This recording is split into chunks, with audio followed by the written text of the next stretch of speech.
There it is. Hello, everybody. Welcome to the Trep Show. Today we have Aaron Hechtman with us. He's a product guy and a comedian. Learn a lot of bit about how he combines his comedic skills along with pitching products. So really excited to have him here today. Aaron, how's it going, man? It's going great. I am so excited to be on your show. This is going to be a lot of fun. Yeah, for sure. And thanks for joining, man. I'm really excited to hear about your entrepreneurial story and like kind of how you got in to being a product pitchman.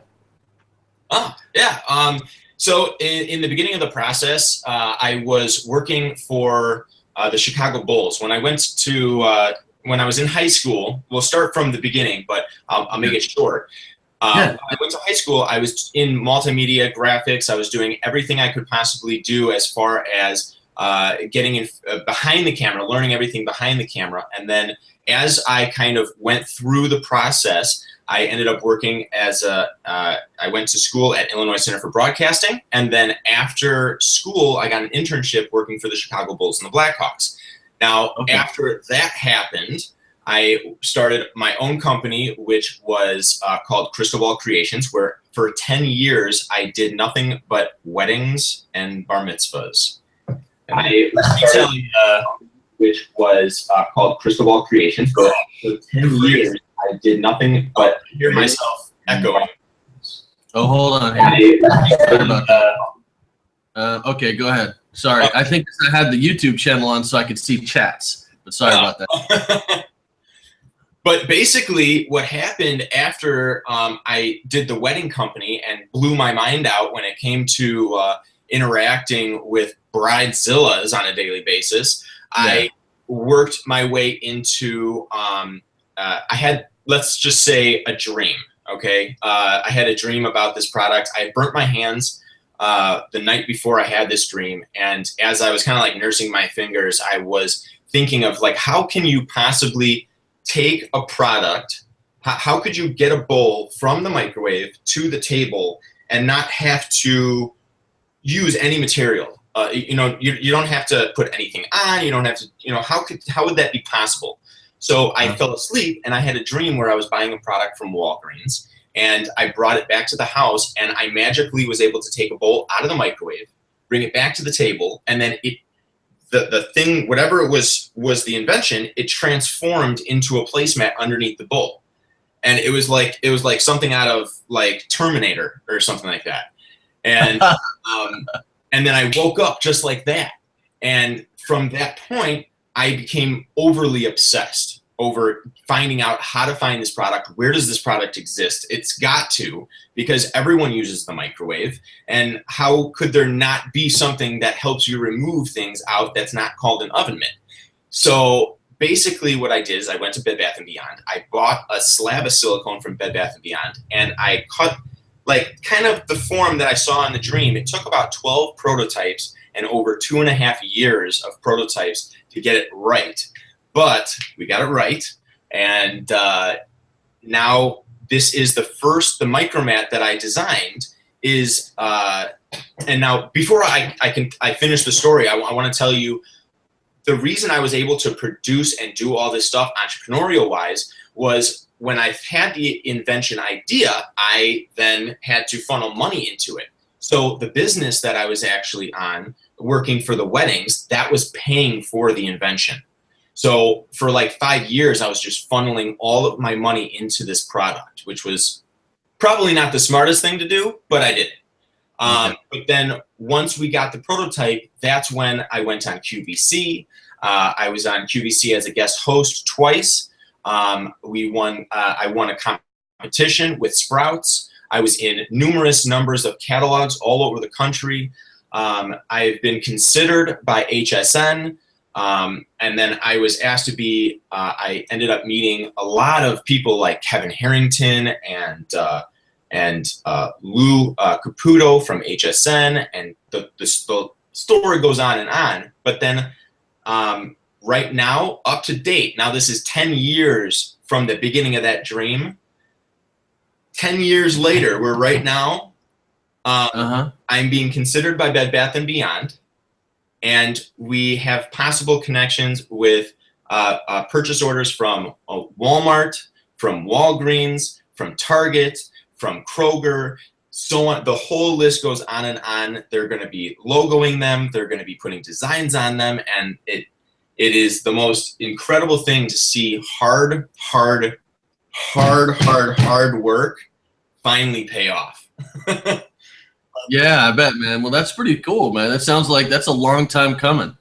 Yeah.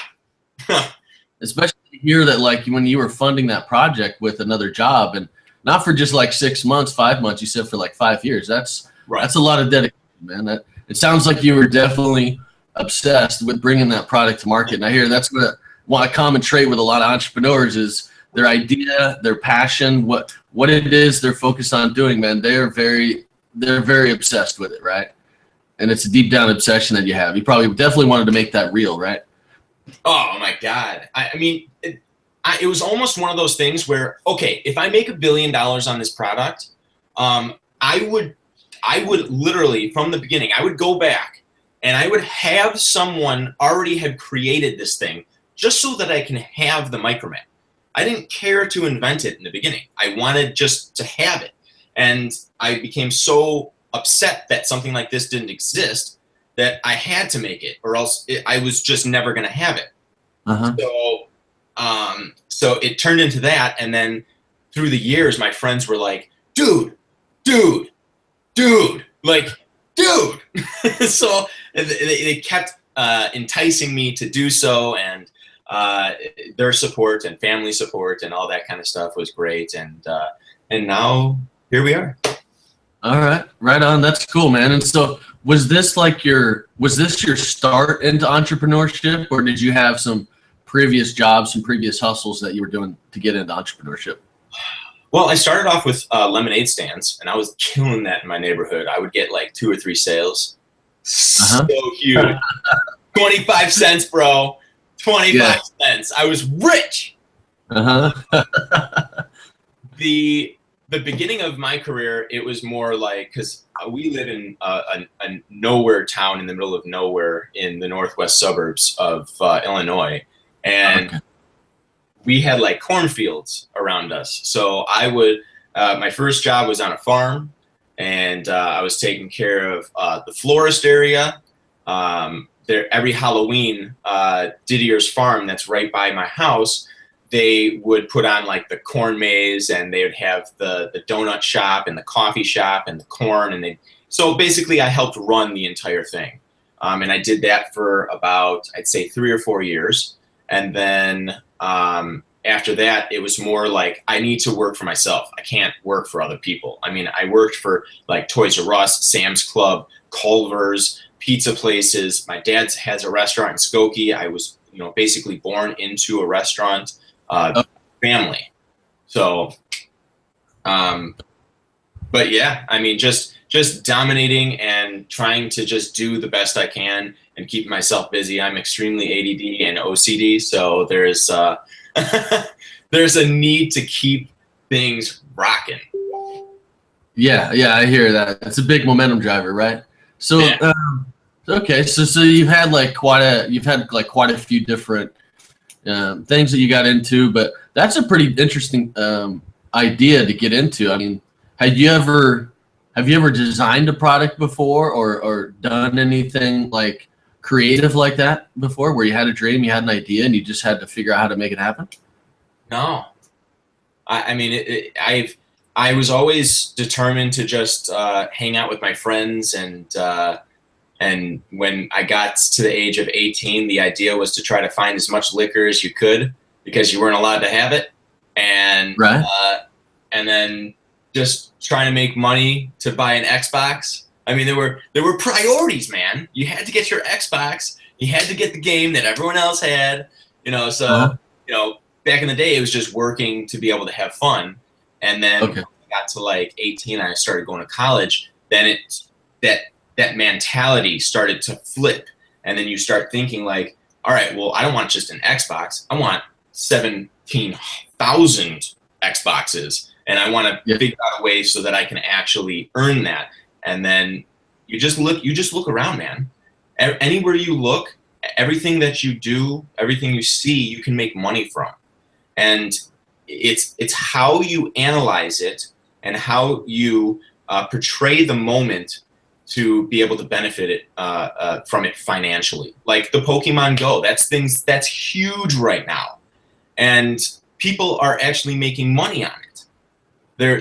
People are doing Uber rides, driving people around to Pokestops, and they're making a killing on this thing. You know, I've heard about that. That's pretty interesting, man. So it's just the way you look at things. That's all. Okay. All right. So and so now I know, like, okay, so bringing that in your product pitches and your product ideas and stuff, and you pitch other people's products. You help them with that. So talk about how you use your comedic skills. Like, you have a background in acting, right? Yeah, I've been in a lot of plays back in school, and then my grandfather was a character actor back in the I think 50s and 60s. He was doing all of the TV commercials, every TV commercial you can think of. He was like a part of it. He was one of the members on The Love Boat, if you remember that, the Incredible Hulk TV series. I mean, the list goes on and on for months, and that was pretty much my inspiration for that. But he always wanted me to be a pitchman. That was the idea. When I was growing up, what did we have? We had Billy Mays, right? Okay. So Billy Mays was my idol. Like, that was my Superman, was Billy Mays. And so once he died, my kind of attitude about it was, all right, I've got to do something like that, because I grew up watching him. I grew up doing this stuff. And that's when I got in touch with Future Products of America. And Future Products of America is a new company that is going to have the opportunity to help inventors that were in the beginning at my first stage. Okay. So people back in the day when I first started can help them get to 10 years later in my scenario in literally 6 months to a year, or Wow, even years. That's really good. That's huge. And you're not spending money. That's the thing. The company is paying for the entire ride. You're getting a free ride to retail. Even if your product is on a freaking napkin, they're giving you a push to retail, which is like, blows my mind. But when it comes to the videos and me helping inventors on a creative end, it's how am I going to be able to do these videos? When can I do these videos? And then the videos get created, and then the videos get launched. And that's the process that I take. So the inventor will call me, just like how we're doing it right now. The inventor will call me, and I will I'll ask them a series of questions, as you are, and I will then take those in a creative way and make it into a documentary for the website, so that people on the website, when they go there to buy a product, they're seeing the background to it. Not just, it's Future Products of America isn't about the product, it's about the person. The product, you know, the MycroMat, you don't need the MycroMat. No one needs the MycroMat, but it's a want. So if we can show the story behind the product, I think the product will be more meaningful. And that's what Future Products of America does. Nice. Okay, I like that. So you guys really connect with, like, the real world problems or experiences someone's going to have that is going to connect them with that product, right? Right. Okay, cool. Well, that's awesome, man. That's really interesting to hear. So you've done, like, you combine comedy now with pitchman. It's pretty interesting that you, like, got into that. But it's interesting too, when I was thinking about your story, then how you talked about how comedy and pitches was really something that was it your grandpa that you were telling me that got you into it and was telling you got to become a pitchman? Yeah, Robert Hechtman. Robert Hechtman, okay. So he was telling you that, and so that must have been just kept turning over and over in your mind, and you end up having this crazy dream where you actually created this product while you were sleeping, right? And you had to wake up, and I mean, what was it like for you when you woke up and you had this experience? Like, were you trying to jot it down before you forgot it, or like, what did you do? I went to Staples and I bought this huge piece of paper, And when you see in my videos, you'll see on the bottom left-hand side, there's a drawing. But I went to Staples and I bought one of those huge like coloring books that's just plain white paper, and I drew out everything that I could think of. And let's see if I can grab it from over here. It's in a frame. I'm gonna leave it. But I had to just draw it out and get it on paper and figure out, and I think it probably took like a week to really think of all the ideas, the angles, the way that a silicone mat needs to be cut so that when it's lifted in a vertical way, that you're able to hit the surface of the bowl that your hand is actually going to touch. Oh, okay. That was the hardest part because I needed to figure that out before anything else. And I want to grab, I've got the MycroMats over here. Oh, nice. So show us what this looks like. So this is what it looks like. And the bowl, when you have a bowl, I'm going to use, I should just grab a bowl, but let's see, where is this? All right. So I'm going to use this, for instance. Okay. And so when you go around the bowl, you're actually forming the silicone. Okay, right. Around it. And I see that. when the bowl So you can get curves, you don't have to worry about your pinky. Everyone always worries about your pinky. But what happens is when you're holding a bowl, the circumference sinks. So your fingers are only holding the top part of the bowl. So you don't need that. That's the only way that this product could be invented, because we have tried every straight angle, every curved angle, and this is literally the only one that works like mathematically. Okay, right. But we've got lots of colors. We got pink, blue, black, green, red. I know that Future Products America, I think, is going to come out with like an orange, a teal. I would love to see a red MycroMat with a black Blackhawks logo on it. Oh, there you go. That would be sick. That's that seems like a perfect product too for Bed Bath & Beyond too. Definitely seems like something I would see in their store. I have been calling Bed Bath & Beyond's for like the first 3 years that I was really pushing this, and man, like there's only so far you can go where you just like, all right, I gotta call this quits because this isn't getting me anywhere, and then I would just go like a different route, and then you get to those points like a true entrepreneur does, where you really you hit the low points. And you have to figure out, I mean, you could sit there for like a week and feel sorry for yourself and just feel bad and cry to yourself or do whatever you've got to do once you hit that, rock bottom. And then you got to figure out a way to pick yourself up because the process needs to continue or you're not. So that was like when you hit a low. When I hit a low, I would pick myself straight up and I would go at it a different angle so that I would distract my mind from thinking about the loss. So when I got a call from Bed Bath & Beyond and I was put down, they're like, yeah, we're not interested. That's not for us or whatever. Had to figure out a way to just take that image, push it to the side, and then continue on my Pokemon Go watch. Right. That's cool, man. Yeah, it definitely seems like it would be a little disappointing too when you get people telling you no, but it's probably like what I think anybody in your position always experiences, right? Like they haven't bought into the product or the story yet, and you connect with that right person, and then I'm sure then the world changes, right? Right. Let's hope. Let's keep our fingers crossed. Yeah, well, good for you, man. That's really good to hear. with that. So you do now, like mostly what you're doing is you're pitching other people's products. Is that what you're doing with most of your time?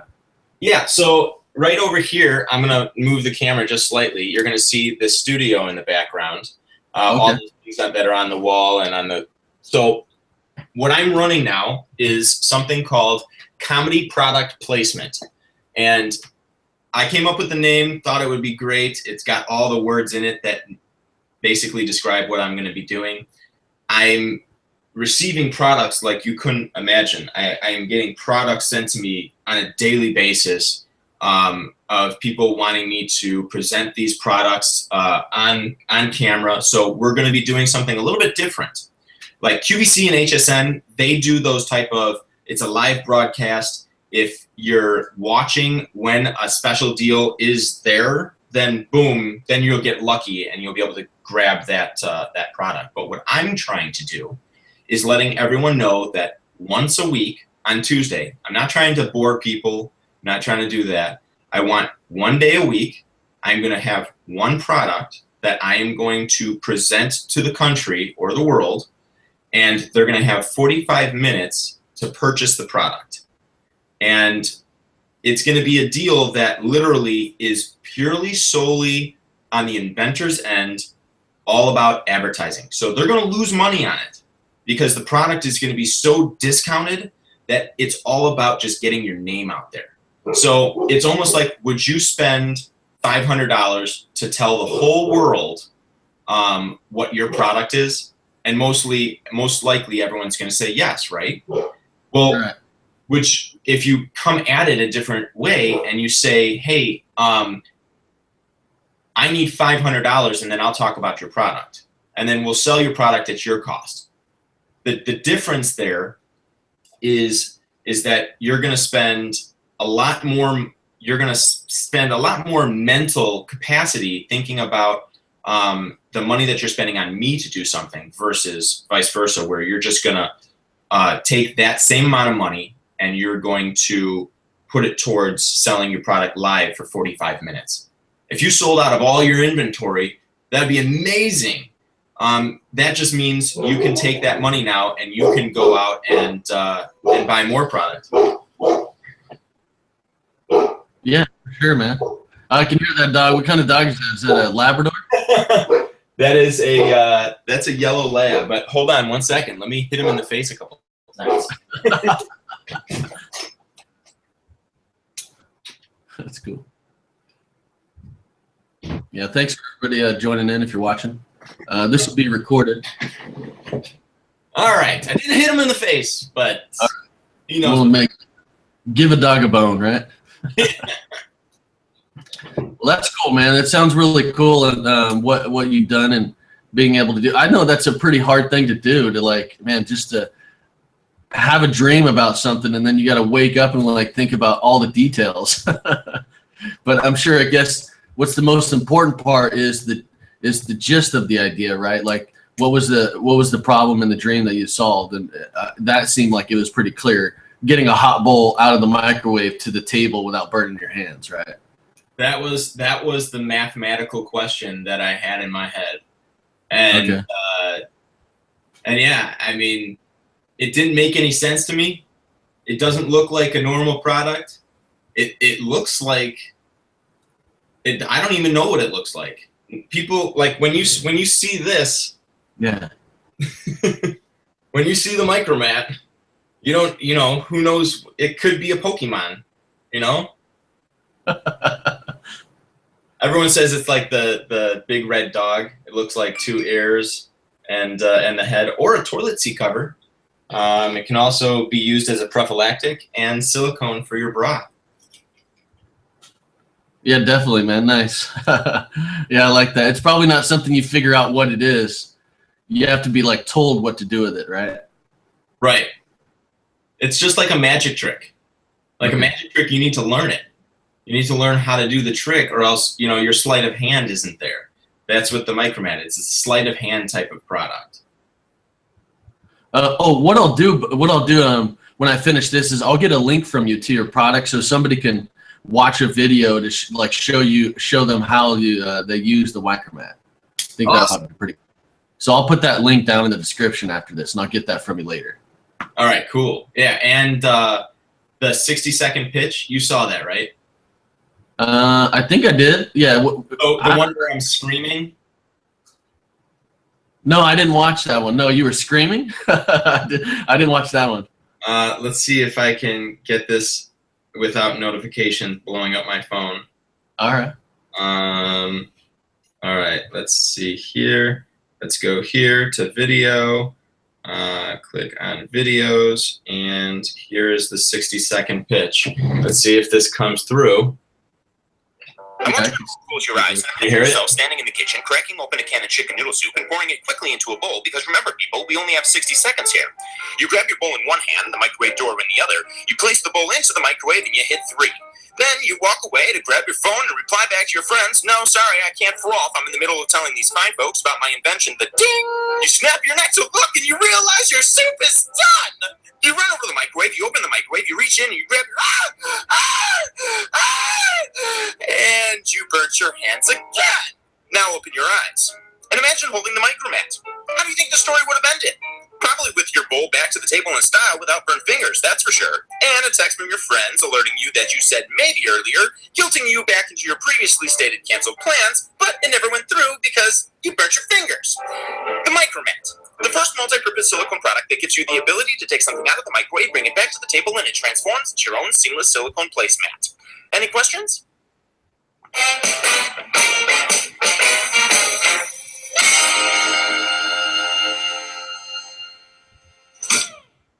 Bam! Nice, man. That's pretty cool. And it looks like it just works so easy. Like the way you went in and reached and grabbed the bowl from the microwave, it just seems so like effortless. It's like bendy. It's almost like I could scrunch this entire product. Let's see if I can.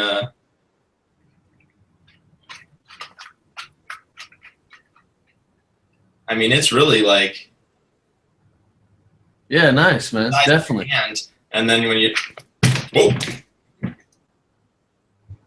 No, that's cool. And that's like something what you want because, you know, I think you totally solved the problem. Like if somebody's going to grab it from the microwave and then they're trying to go set it down, I mean, normal pot holders, they kind of get in the way, right? Like it'll make the bowl tip or something like that. That thing, it looks like it just falls right down flat onto the table when you need it to. You let go and it falls flat. Nothing gets in the way. Right. Yeah. That's the way that it's cut. It keeps the sides. The reason that it's kind of like half mooned on the side is so that when you put it down, you're literally putting it down, and look what's happening. There's nothing that's going to get caught underneath the bowl because it doesn't actually go as low as that surface. So that when you lay it down, it just becomes flat. Which is, whoa, the coolest thing ever. Well, that's awesome, man. That's really cool. I like this invention a lot. It's a cool thing. You know, I was telling you about like there's an uncle of mine in my family has got some inventive genes. He's got some patents on products, so it's definitely not a. He's described it as when he was going through those inventions and doing it. He said it's kind of crazy living with someone. He knew that it was a little crazy living with him because when you're trying to develop ideas, like he had his own shop inside the house, so he was always working on that. And so he said it's just the way it is, the process, right? That you don't get it's not like a 9 to 5 where you just go work on your invention and then you can take time off. You got to really work on it when the ideas are there and they're hot and they're fresh. Imagine this. A normal person will go to work from 9 a.m. in the morning until 5 p.m. in the afternoon. You'll get 1, maybe 2 breaks that last up to a half hour. You leave work, you come home, what do? You have dinner. After you have dinner, you then go, you watch TV, and then eventually you get tired and you go to bed, and you start the whole day over again. What I would do is I would work my 9 to 5, I would come home, and then I would work from 5 until midnight, and then I would then wake up 5-6 hours later. I'd go to bed, wake up, and start the whole day over again. So I would work 2 shifts, but one that wasn't making me money and one that was. And the one that was, I had to figure out how to make this one most affordable so that I can live my life and also support a hobby. Now, inventing is not inventing. Everyone calls it inventing. It's a hobby. It has to be considered a hobby, or else you're going to take it way too seriously. Oh, okay. Okay, I see. That's when it comes to an entrepreneurial sense, you've got to think outside the box on that too. You've got to think, all right, if I'm going to do this and this and this, I got to figure out how to support that. And then you just get bigger and bigger and bigger, but you just get less and less and less sleep. It's all, when it comes to becoming an entrepreneur, everyone has to focus on how much sleep you're getting. Throughout the day, you're going to be awake, so you might as well be fucking killing it. You know what I mean?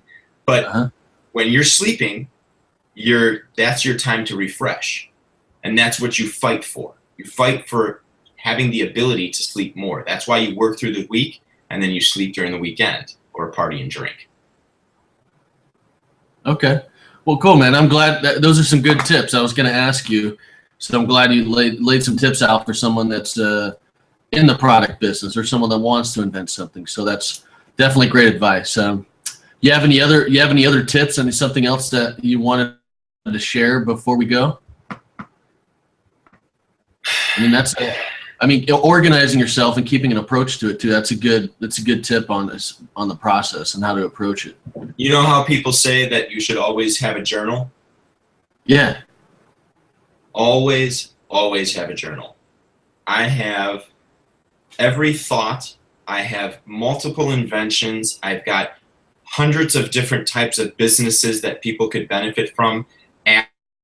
Apps that have never been launched to the general public and that probably won't be thought of for years to come. I've got things that, like, for instance, that 60-second pitch I just showed you on my phone. 60-second pitch and the entire rap written out in hand. So you've really got to, whenever you have an idea, you got to have something like this near you so that you can save it. Now, there's a difference between writing and computing. You can type something out on a computer and save it in a file, but nowadays there's so much stuff that's going on the computer that if you want to remind yourself about something, it's too hard to find it and to keep yourself motivated to find it throughout the day that you're trying to work. On a piece of paper, you remember it, because when you're writing something with your hand, you feel a pain in your hand. And that's what you would consider an entrepreneurial's muscle memory. That's how you make sure that you remember things, is by feeling the pain of your idea. Okay, that's really good advice, man. I like that. Put something a little bit real into all that, into the ideas. Because I believe that too, is ideas are really, they're not really worth anything unless you execute it, right? And even an idea in your head, it's still not worth anything. You got to write it down. So I like that you journal everything and you write it down. That's very, very good advice. Yep. Yeah, I would definitely suggest. And Hobby Lobby, do you have a Hobby Lobby by you guys? No, I don't. The name sounds familiar. It's like a Christian craft store, but this book that I bought it's hand stitched from India, and they have like all these specialty items, but every page, the pages are handmade.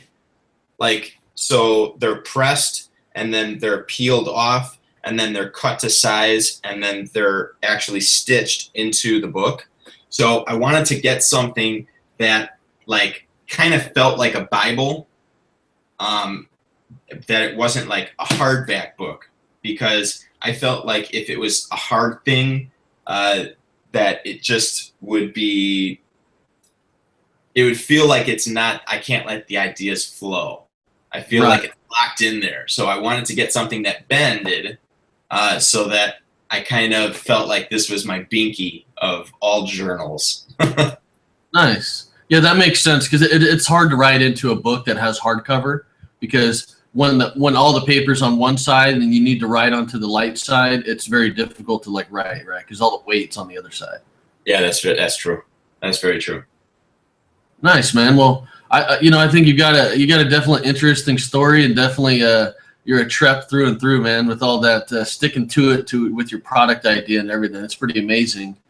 And congratulations, man, on the recent success, man. We'll look forward to seeing your product out on the shelves of Bed Bath & Beyond, and more. Sick.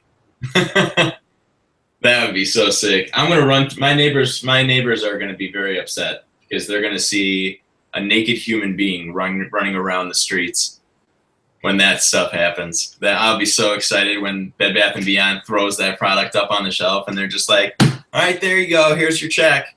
And I'm gonna be like, "Yay! I can create more stuff." Dude, that's awesome, man. Yeah, congratulations again on all that, man. We really wish you lots of success with it, and hopefully to see more stuff. And I'll be sure to put down in the description too about like place people can go to check out more about you with your Pitchman, Future Products of America, right? Future Products of America and Comedy Product Placement on Facebook. Okay. I'll be sure to put those links down below, man. Well, it's great having you on today, man. It was really interesting learning about your story and how you've gone through entrepreneurship, man. It's really interesting. And thank you for putting up with me. You got it, man. Yeah, it was great fun, man. I really enjoyed it. We enjoyed having you on, and thanks everybody for tuning in. We'll catch you next time, and stay tuned for next week, where we normally broadcast on Thursdays at 11 a.m. We'll see you then.